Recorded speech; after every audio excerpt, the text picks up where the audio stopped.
right, it is 6 PM on Wednesday, January 8th. We will call to order the Check. Forest Lake Airport Commission. I think the mics are on. Yes. Mr. Schmidt, would you please take roll? Mr. Dahlbeck. Present. Mr. Husnick is not here. Mr. Munson is not here. John Schmidt is here. Mr. Steeler, Present. we have a quorum. And from the minutes from the last meeting, are there any additions and/or changes?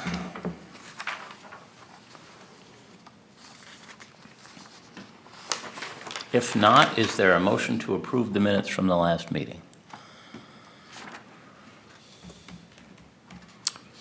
I will make a motion to approve the minutes from the last meeting. I'll second it. We have a second. All in favor? Aye. Aye. And it passes. Thank you.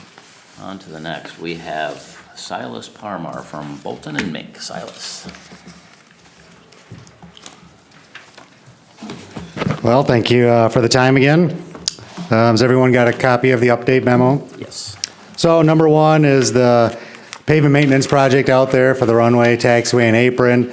As we've discussed, for the past couple months, Aztec from St. Cloud is a low bidder, and they'll begin the project, sometime in May, June, once the weather turns, and once we get a schedule from them, we'll coordinate with the Airport Commission because there are going to be period runway closures. So we'll probably try to, actually with the commission now going every other month, we're either at March would then be May. So I'll try to get us some sort of tentative schedule for the March meeting, so we have an idea of kind of which month that the contractor would be working on. So good that you guys just discussed the schedule there. Silas, what was the name of the company again, please?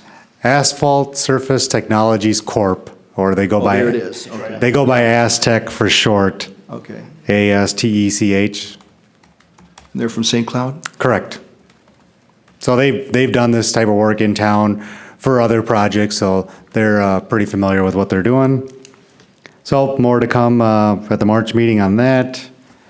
At the December Airport Commission meeting, we had a more substantial master plan update that's going on.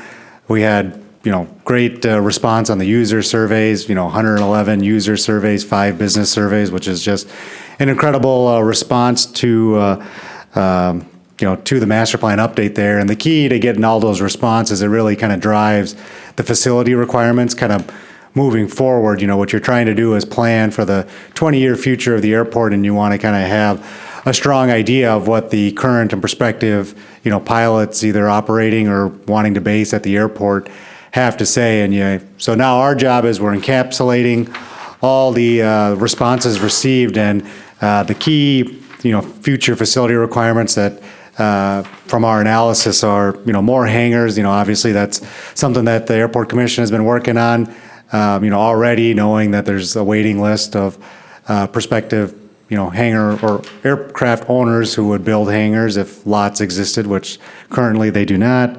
Possible extension to runway 1331. Number of responses said getting, to 3,000 or up to 3,300 would be ideal for their operations and the type of aircraft that they're operating. And then tying in with the runway extension would be to get RNAV or GPS approaches to either the 1.3 or the 3.1 end. Currently at the 2,700 foot length, it's not saying FAA would not develop approaches, but it's unlikely considering they consider that just a visual only type of runway at that length. So kind of 2 and 3 kind of work hand in hand together, and that's kind of what Chris Gardner, the aviation planner, and myself. So what we're doing now is to kind of what we're going to present in March at the next update meeting is what did we call it, is developing alternatives. So what that is we create a number of different alternatives to show future development of the airport. So obviously we're going to look kind of on the east side where the existing row of hangars are, potentially look north of where that large 100 by 80 hangar is. There's some area there that's not wetland, so some area there for development. And then also on the north side where Hangar Echo is right now, there's a large parcel of land that's owned by the city that's there is a residence there, but Hangar Echo is there, and that's a huge kind of spot of land that we'll also be looking at kind of developing alternatives. On the west side of the runway, There is a parcel that kind of comes in off the gravel road there where we'll explore that, but what the difficulties of expanding on that side is then your fuel is on kind of the east side, so anybody who's operating there, they'd have to, taxi across the runway. So we'll still explore it and, see what type of options there are there. But the key is that, you guys as a commission, you review all the options and then you provide your feedback. Obviously, we're not expecting you to provide all your comments at the March meeting, but, if you wouldn't mind doing some homework and, responding to us, saying what you like, what you don't like, because ultimately, going through the alternatives analysis, what you come up with is one final preferred alternative, which shows the proposed development for the 20-year future for Forest Lake. So it's likely going to be a combination of what you see from a number of the different layouts. Our job is just to provide you different options. Ultimately, we'll take the feedback received from you guys to develop the preferred alternative and share that with MnDOT to get kind of a consensus from them as well. So unfortunately, I didn't bring any examples of what this process looks like. I can email them to Dan for another airport, and you can see, there's anywhere from, 10 alternatives at some facilities have been developed, so you can kind of get an idea of what the development looks like. Silas, I'm trying to type and pay attention at the same time. You said that you would present these possibilities to us when, did you say? At the March 4th Airport The Commission March meeting. And then we're going to think about them until the meeting after that? Or we're going to have some feedback immediately upon seeing it? Or can we get them emailed ahead of time so we can think about them before the March meeting so that when we come to the March meeting, we're a little bit more Correct. full of thought? Yep, my plan will be to try to get the alternatives out, towards, at least a week before, so you kind of have some time. But ideally, it's, we'd like your thorough comments on them, so we'll give you, an appropriate length of time to kind of review them, and then ideally at the May meeting, we may come back with revised alternatives. It's a process to narrow down from however many they are to get to the preferred one, because ultimately you want to make sure everyone's kind of in agreement with what the future development that you're showing, because that will be reflected on your airport layout plan. So I would say it's a fun process to go through, because you get to see different options and kind of put your opinion and input in on it. So I'll send Dan some examples he can email out of kind of what the alternatives process looks like. All right, if there are any other questions on the master plan and ALP update? No. All right, as we've been discussing, with the fuel system pump and credit card reader system, QT Pod is discontinuing the existing pump and card reader system, so Mr. Undum wants to get out ahead of that to upgrade it before, you encounter any maintenance issues or any fueling issues in the future. Mr. Undum, I believe, just heard back from QT Pro today and can provide an update on where things are at. I talked to QT Pod this afternoon. They are actually accelerating their end of life for the current pump that we have, or card reader that we have out there. It'll still function, but they're going to stop supporting it. I believe he told me this June is what they're accelerating it up to.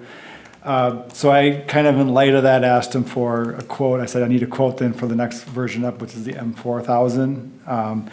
He is right now working on getting me a price for just the upgraded card reader. I found out through my conversation with him, there is a local contractor, Minnesota Petroleum, which we use for our pump maintenance out there. They actually can provide a turnkey bid. So that's installation, everything, removal of the existing one. What I'm gonna get from QT Pod is just the price for the hardware. And then I'll reach out to Minnesota Petroleum as well to get a turnkey bid for that. But given the fact that they're looking at expediting their end of life for it, I want to make sure we get those bids in time for the next CIP consideration, so we at least get it on their MnDOT's radar that we need to get a new card reader out there, because once that thing ends of life, and if we have an issue, say once the support stops, we could potentially be dead in the water. I just want to get ahead of that.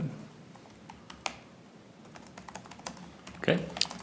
And Mr. Undum kind of just touched on kind of number 4 with the capital improvement program. So MnDOT is going to be taking a snapshot of the CIP, so the following sheets in the update. They're going to be snapshotting this on February 1st for projects in state fiscal year 21. So July 1st, 2020 is when their fiscal year 21 begins. So really what we're focused on with Forest Lake is projects that are identified for 2021. Realistically, through the master plan process, the rest of the CIP will get revised. But what we really want to focus on now is potential projects for 2021. So what, in conversations with Mr. Undum, what I have done is move the East Taxi Lane project construction that did not get awarded MnDOT funds for the current fiscal year 20. I moved that to 2021, and then I kept the apron expansion kind of for additional tie-down space there. I will add the pump and the card reader system once the quote is received. The projects, would be funded at 90% state, 10% local. But I was here to see if any of the commission members, you had any other projects that you felt would be more appropriate to put on the CIP to try to get funding in state fiscal year 21, or your comments on the 3 that are being proposed. I have a question on the 3 proposed. On the construction of the East Hangar area, the 436,000. Remind me what that covers. I see that as a big number that they're gonna say, that's too big, they're gonna move on to the next. And then we're gonna be stuck dead in the water on this again. So does that include like water, sewer, and all that under the taxiways? Correct. That includes all that infrastructure. Correct. That project is construction of the taxi lane, extension of the water and sanitary lines. So can we get a quote of a number or subtract out the whole water sewer part of it? Correct. And break those 2 numbers out separately? Because if MnDOT, if that comes out to say 150,000, because I gotta believe that's less than half the project is the paving, right? When you're digging for water and sewer, that's gonna be 2/3 of that. 2/3 of it is. So 1/3 of that project of 450,000 is 150,000, and that's a possibility of getting through MnDOT. I mean, right? That's a reasonable number. If you guys recall, the conversation that I had with MnDOT last year around this time was that's a big ask for them. So they had asked if there was a way to kind of split the project up. We had conversations here with it, but it's one of those where you either put the utilities in first and then construct afterwards, or Or you you go look without at going without the utilities. And there was, discussion about, well, we don't want to not put in the utilities, so we've kind of kept it status quo. But to your But first, status quo is gonna be dead in the water for endless, if we hold that, if that's what we're holding to. Well, maybe if you're looking at that, go in with the utilities and leave it grass and down the road. That way you can get the hangers up and still have a grass taxiway with utilities in. It'd be best to have it done all at once, but. So well, maybe we break it out both. We separate the utilities and the taxiway number, 150,000 and 300,000. I think 2 things, we had a conversation about this where the city side would want to see utilities put in there just because they're located adjacent to other hangars that have utilities and rather. The city's willing to pay 300,000? No, but the other thing is though too, we already have everything that's stubbed in, so to continue that on, if you want to do something where you wanted to just say do a gas and electric or Yeah. more of a cold storage hangar, that could be better positioned maybe up for like where a hangar E is. Well, on I that side agree of it. completely, but from what I'm seeing and what we've been dealing with for the past more than a year, is that nothing's gonna happen. That lot's gonna sit there as grass forever, because MnDOT's not gonna give us 450,000. And no one's gonna budge on, that's an interesting idea of putting in the water and sewer, covering it back up, and leaving it grass for another year or 2 until we can get the other 150,000. But again, then we're not collecting any rents. The way I see it, I look down by Hangar Echo, and there are utilities, I gotta believe, under Highway 97, or somewhere down there we can connect into, if we were to put utilities into hangars down in that area. If you were to put hangars on that end, now granted, I don't know where all the stubs are on that end, significantly more money than what you're looking at for these 9 Right. down here. We're talking a lot, there's a lot longer runs to get those put in up there. I don't know where the connections are up there, though. I don't have. I think we should break out that number, that 400, whatever the total number was, for the 485 is the total There. project. total project, break it out 2/3 and do it for infrastructure, water, sewer infrastructure as 300,000 and 185 for paving to bring before MnDOT for discussion. Sure. See, see what they say. That's, yeah, obviously, we'd like both of them, because we'd like to move forward that whole project going that way. But if they come back and they say, yeah, we're gonna give you 30 grand for the card reader, and we'll give you, whatever the paving of the, I'm losing 2021, the tie-down area, and we'll give you 150,000 for the paving of the taxiway, well, then we got, if, we can always turn it down. We can always say, you know what? We're gonna draw a line in the sand and say, no, we're not gonna do this project yet because we wanna get infrastructure too. But, we got 11 people on a waiting list, who, probably 9 of which would be happy with just gas and electric, and not infrastructure, Well, I not guess water, maybe sewer. it's a scenario like you tell us. I mean, we take the apron expansion off the books, move it down to the next year. Yeah, And I mean, it's, They're looking at one project instead of two. it's whatever you guys desire. I mean, splitting up, you know, we have a more detailed cost estimate, so splitting up the East Taxi Lane project to say one is sanitary and water extension, and then the other is the taxi lane construction, that will be simple enough. If you did want to push the apron expansion down to 2022, Or I would put it third on the list, you know, maybe maybe that pushes it to 2022, because they're not gonna approve all three if we make it all three, but, yeah, that's fine. I think it should be broken out, and, you know, paving first, infrastructure second, and then, apron expansion after that. Well, I think 2021, do just the infrastructure for the hangars, okay? That gives us a year, the next year go for the apron extension and the tarring of the taxiways. Put that as one project, you're gonna have the guys out here, the contractors out here. You're gonna What's get the, that okay, but, so MnDOT Aviation is only looking at 2021. What's the harm in putting all three in there, just breaking out the hangar and infrastructure? You can put infrastructure first on the list, because they can always say, they're gonna line item and say, no, we're not gonna do this, yes, we'll do this, right? it doesn't matter which order you list the projects. They have their own scoring system that they're going to apply to every project that's there, and then from there determine, okay, how many of their higher scoring projects do they have funding for? So I know we can here, you know, prioritize what 1, 2, and 3 is, but that doesn't doesn't make- necessarily mean I think MnDOT's going to leave them all in characterize it the same. 2021 now, they can always be pushed back to 2022. We just break out the east hangar separately of the infrastructure and the paving, and then we have 3 items on the CIP to put before them. Here's the one side, if you break out the paving separate,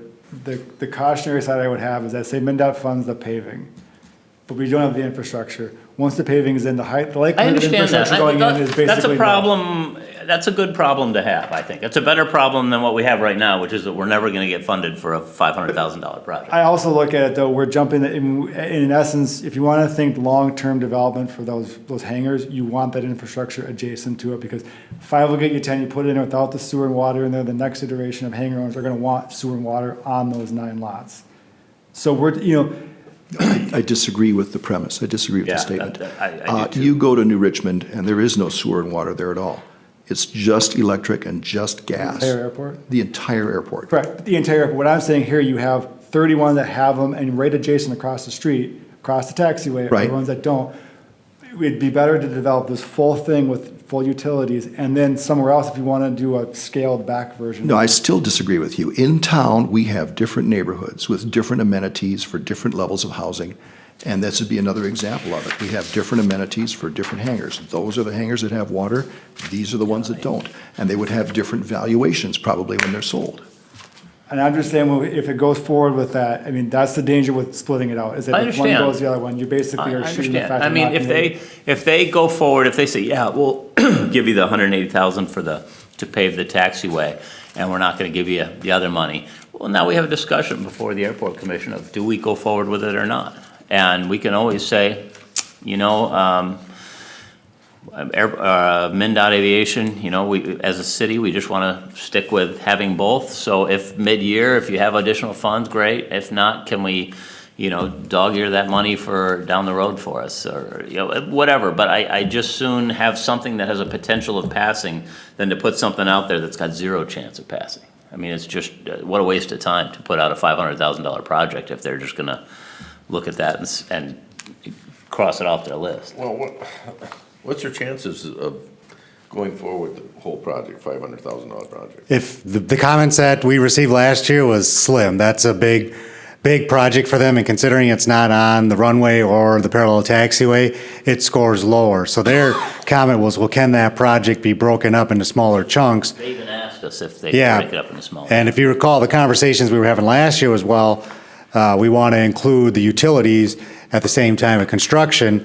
But now if the commission is revising whether or not sanitary and water, And you know, meet would with be these people necessary. when they look at these things, you meet with them and talk to them. So you can explain the discussion we've had, that, okay, you asked us to break it, if I was going to MnDOT, you asked us if we could break this up. What we've done is broken it up. We'd prefer to have the infrastructure first, so we can get that in there, and then do the paving later. And now it gives them something to consider. Now they have a $280,000 project versus a $500,000 project, and they can say, okay, yeah, you broke it up for us, that makes a little more sense. Or they may say, like Dan said, they may grant the paving, and then we've got a little bit of a dilemma to discuss. But I'd rather have a dilemma to discuss of how to spend $150,000 than to just, I get mean, nothing. We would still have buyers for those hangars if they didn't have sewer and water. You're absolutely, we would. Yeah, of the 11 people on that list, there's 9 hangars that can go in.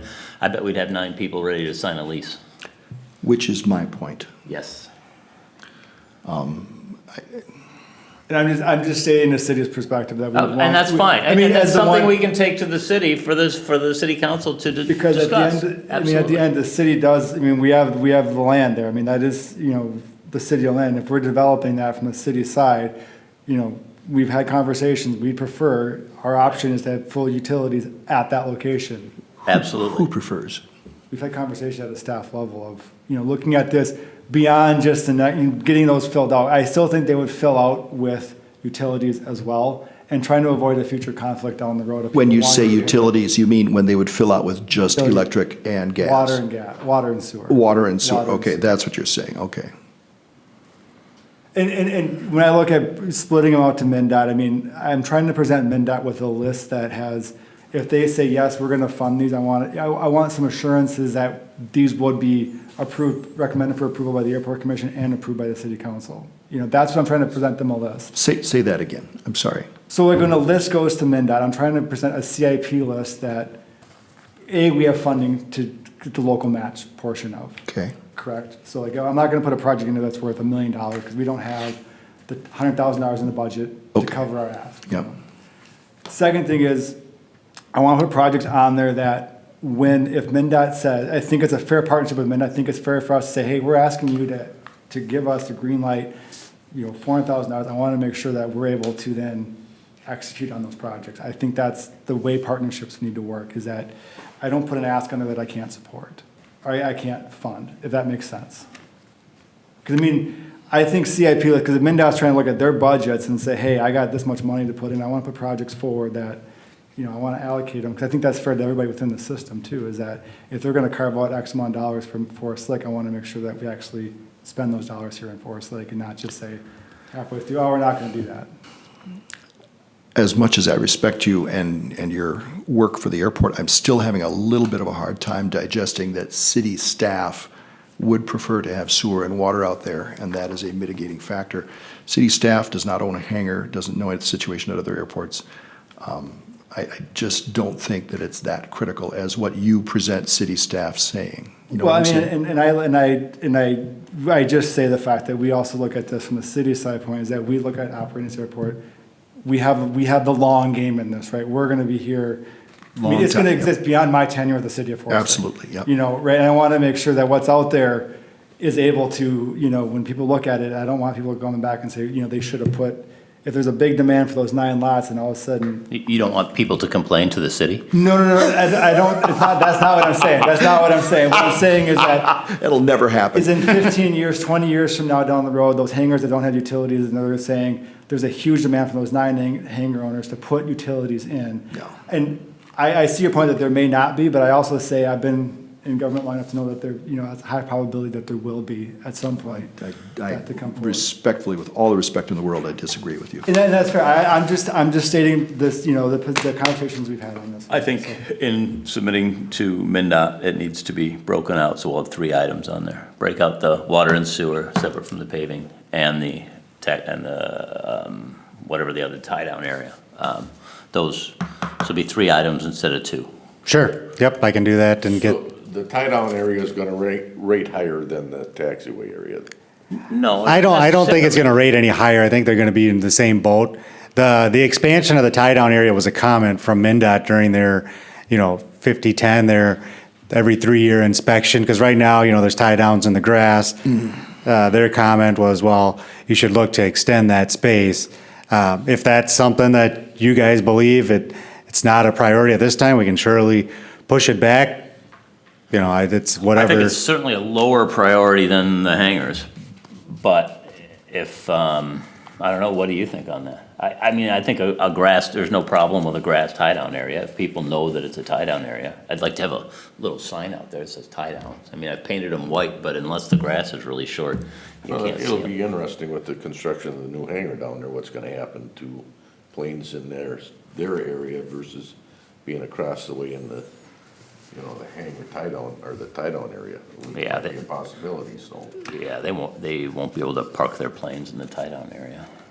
well, you're Why gonna not? see- You're gonna see some use there. Yeah, you'll see some you use will. there, but Yeah. I mean, not like permanently tied down. No, I mean, not permanently, but still, I mean, that's an area that's gonna be used a lot more, I think. Yeah, it sure will. I agree, I agree. But no, I think that, we'd like to see that taxi or hangar area too, but it's a dollars and cents thing also.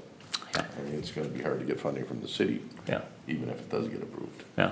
Well, we're sitting here arguing over hypotheticals. Let's get them on the list and see what MinDOT says. MinDOT asked us specifically to see if we could break it out. We're okay, MinDOT, we broke it out. What can you do for us here? I think that's what we have to do. I think that's the next step forward. And if then we can't agree to how to move forward with the project, then we can't agree and nothing happens, which is right where we are right now. So Sure. I think that's what we have to do.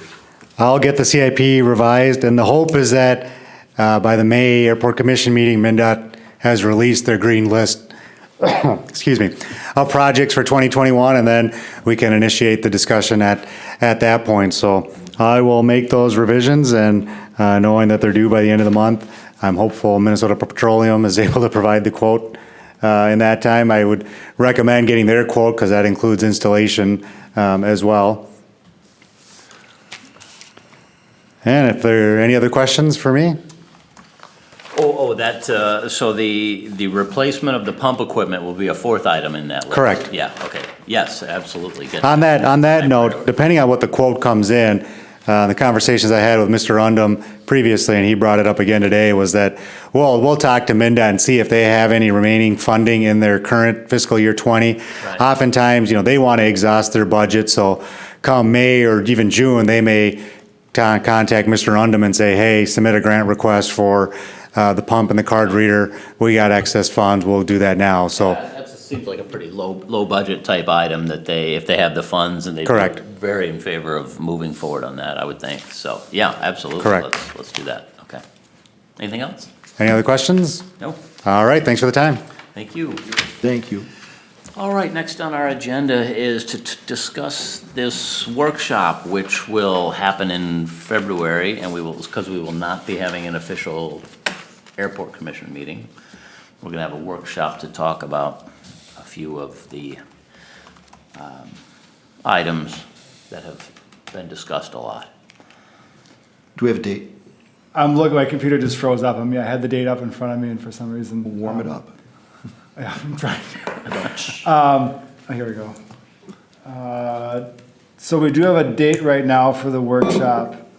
Looking at doing it during the February City Council regularly scheduled workshop, which is scheduled for Tuesday, February 18th at 6:30 PM is the date of the joint workshop. We tried looking at January dates and figured it's best to do it on an existing meeting date so we don't have to shuffle everybody's schedule around. So the 18th at 6:30 is the city council workshop for February, so we're gonna and make that one the joint workshop between the airport commission and the city council.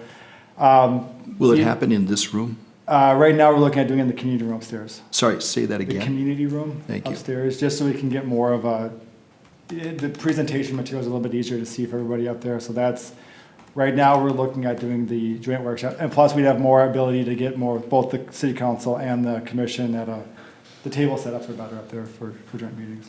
What about an agenda? When's that going to be published, or when should we look for that? And that right now is part of this conversation tonight is to look at items. I want to make sure that items that get placed on the agenda, so, you know, there's been sort of like this avalanche of items that need to get discussed.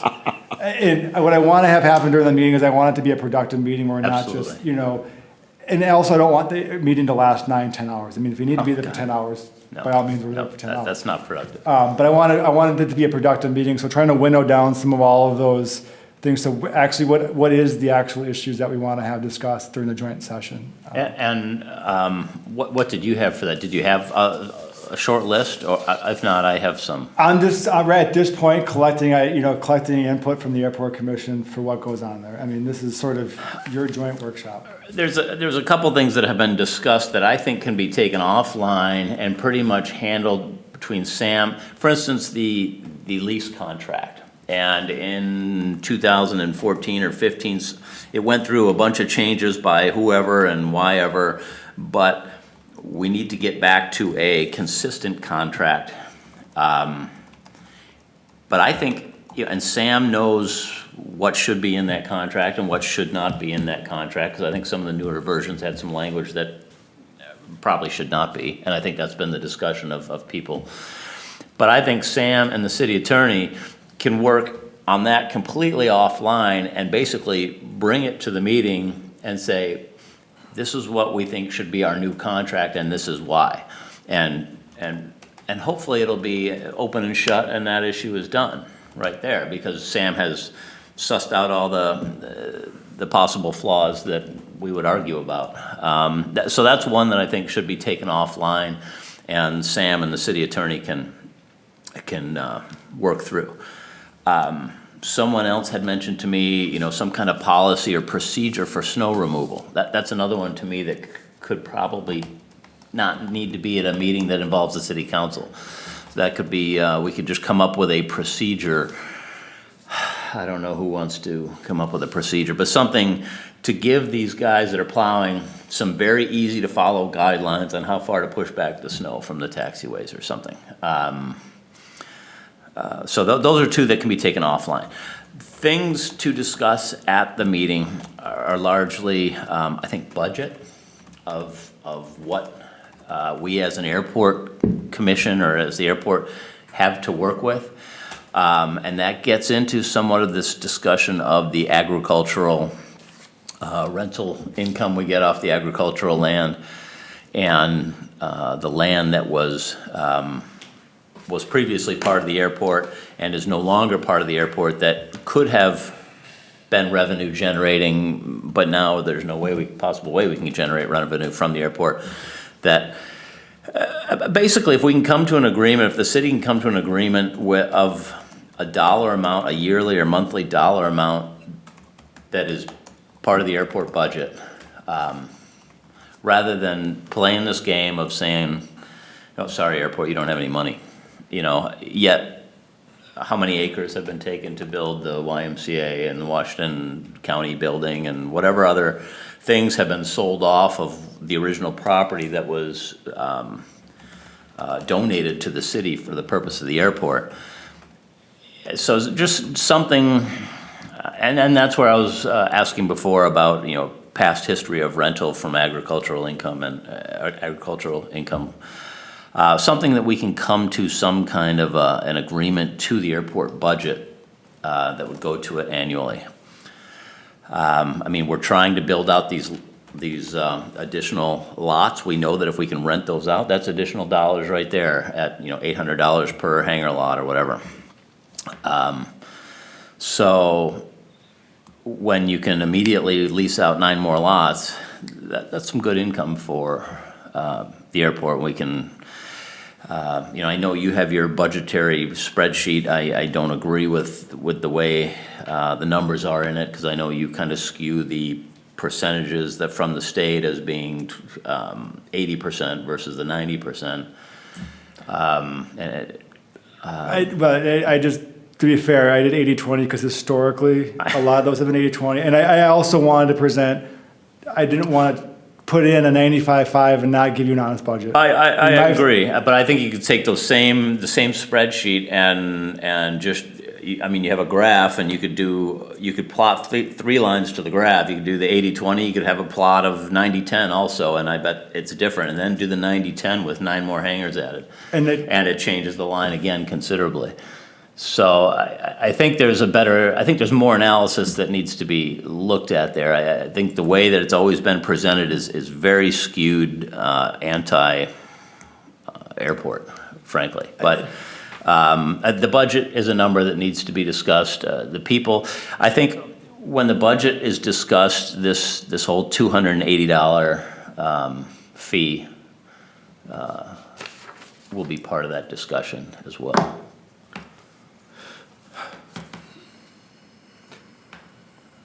So, and I agree, I mean, I think the 280 needs to be discussed. I mean, I think that's something that has been percolating around here for my tenure on the airport, working with the airport commission. So, I mean, And I think the two kind of, if we can, just from a discussion standpoint, have the city understand of the land that was taken away, that this measly, this 280 that we've been dropped on us. Yeah, I mean, it shouldn't be, because the city has benefited far and away, more so than, and that shouldn't, but that's why I think it's part of it. And I think if the agricultural dollar amount or whatever is discussed first, there is an understanding that there is monetary benefit that was taken away from the airport, and perhaps that can be, perhaps the 280 can be dropped based on that understanding.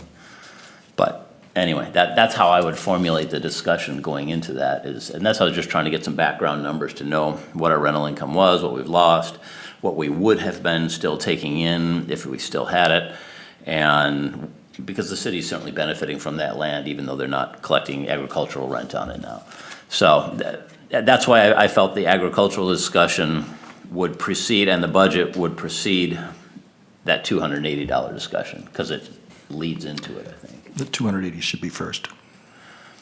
Okay, but then if you're an elected official and you are, it's very, you need some background or something to justify the removal of this fee. Granted, the implementation of the fee was absolutely wrong. I wasn't part of it. I didn't live in the city at the time.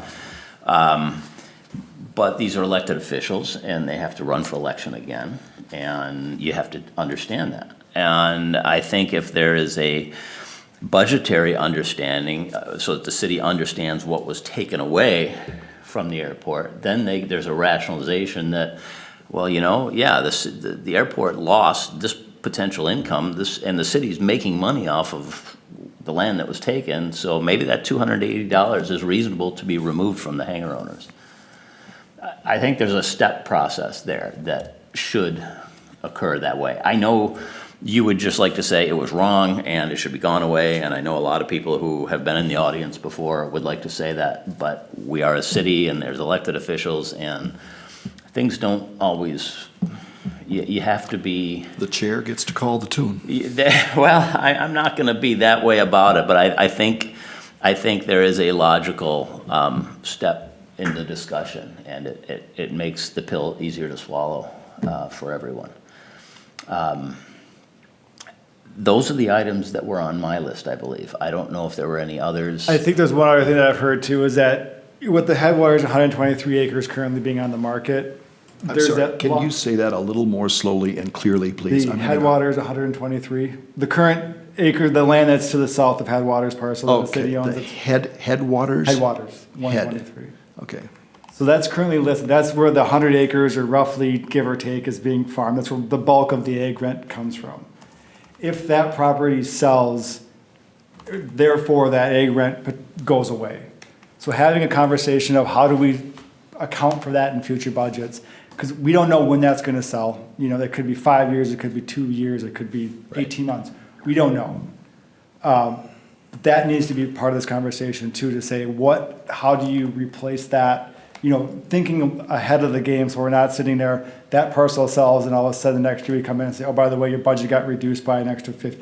Just making sure that we account for that has been Right. part, I think needs to be part I of think it. that's the proactive thing to do, and I think that's the right discussion to have.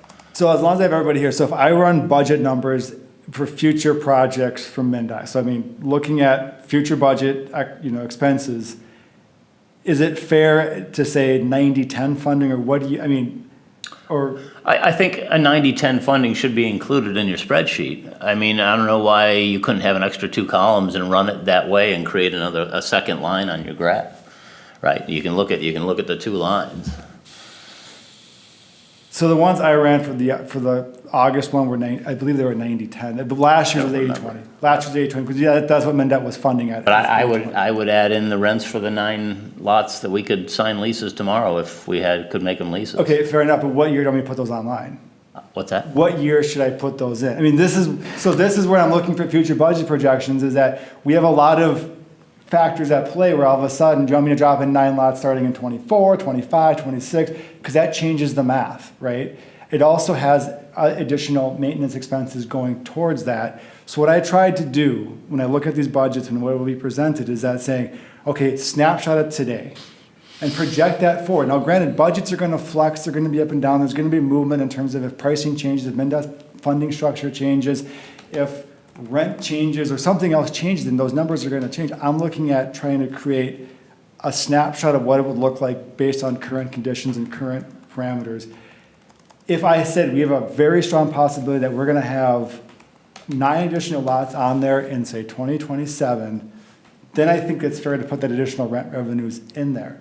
But right now, we don't even have, we're still on this very early infancy, so I think it's a little bit disingenuous to start running future revenues on something that we don't have pipeline. Now, if we had a project pipeline and we had commitments beyond putting a name on a list, let's say we had cash commitments from those 9, I would feel more confident in there. I'm just trying to present revenues that,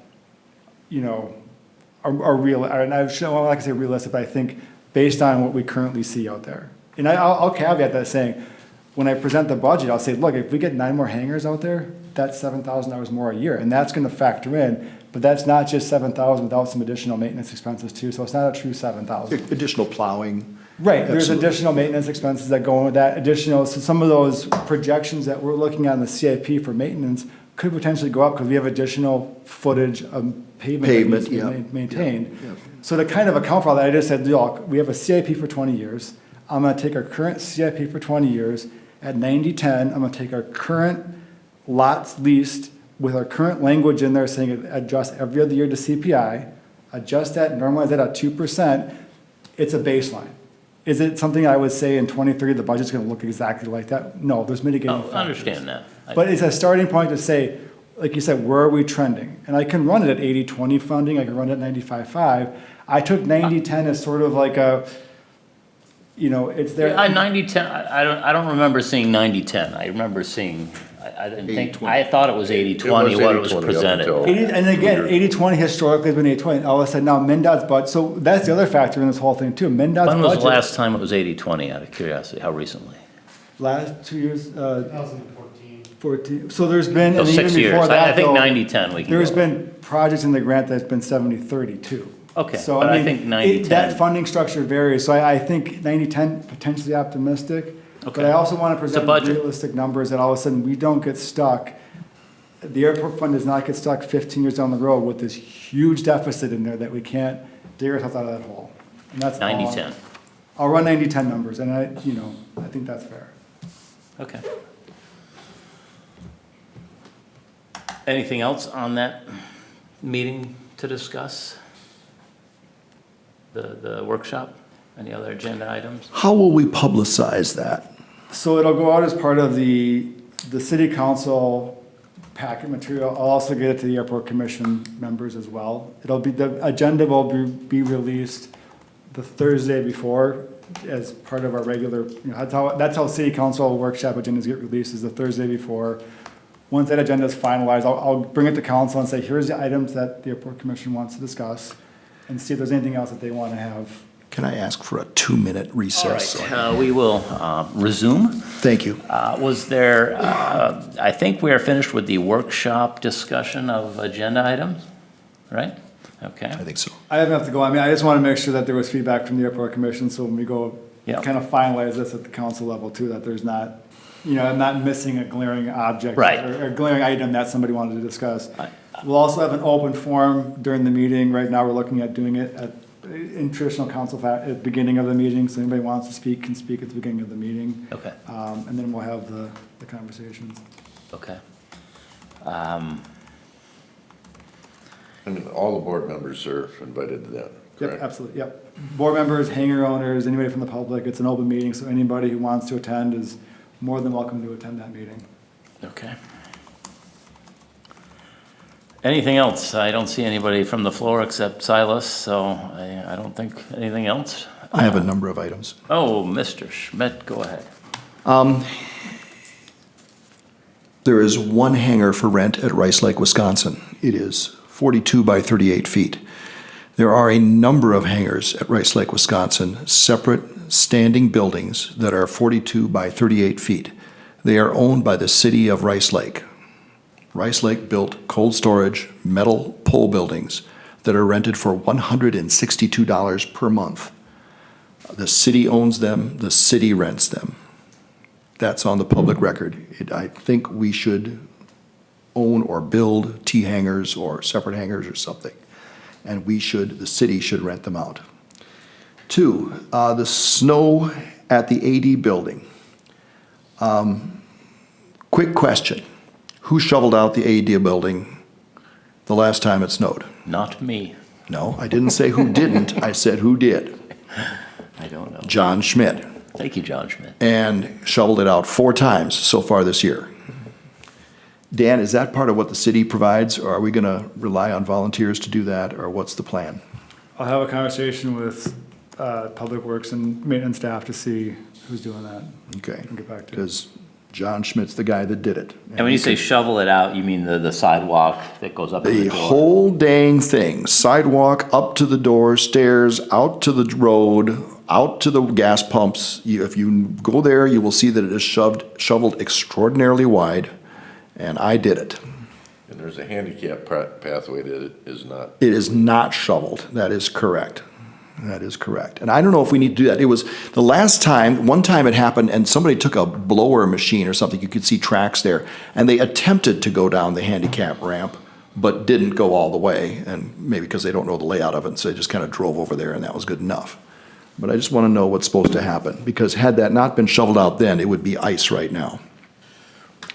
Who's been going in that building taking care of any toilet paper or any of that? It has been taken care of. I talked with Dan about this. We have enough toilet paper there. We have a problem with people not replacing the roll, the roller, and they just leave the next roll sit on top of it. I've been doing it all the time. The bathroom has not been the cleanest. When Rick Ashback was running the show, he came there and personally cleaned the bathroom, and it was clean within an inch of its life, and it hasn't been since. That's another issue, too. I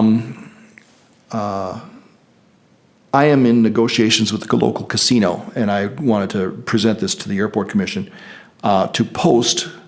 I flew into Kokomo, Indiana, and when I got there, they had a piece of paper there saying local taxi service, ABC Taxi, Tiger Taxi, Kokomo Taxi Service, that a person could fly in and call the taxi and get a lift into town.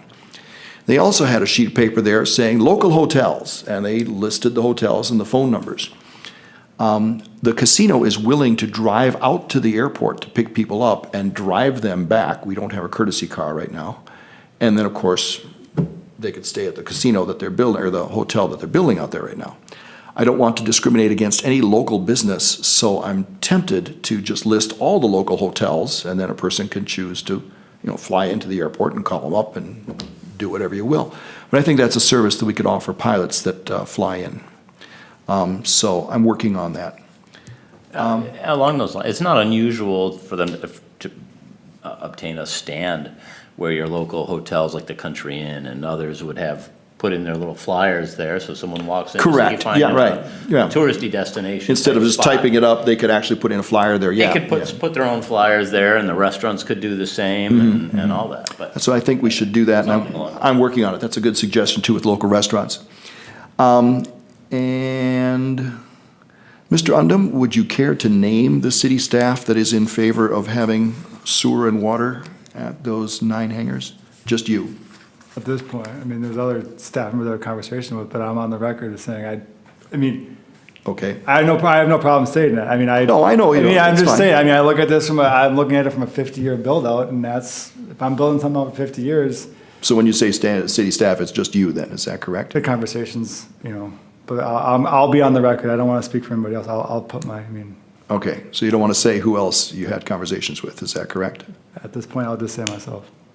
I don't want to speak for other people, so. But there are other people in the city that you spoke to that wanted that also. Okay, thank you, and you don't want to name them, that's fine.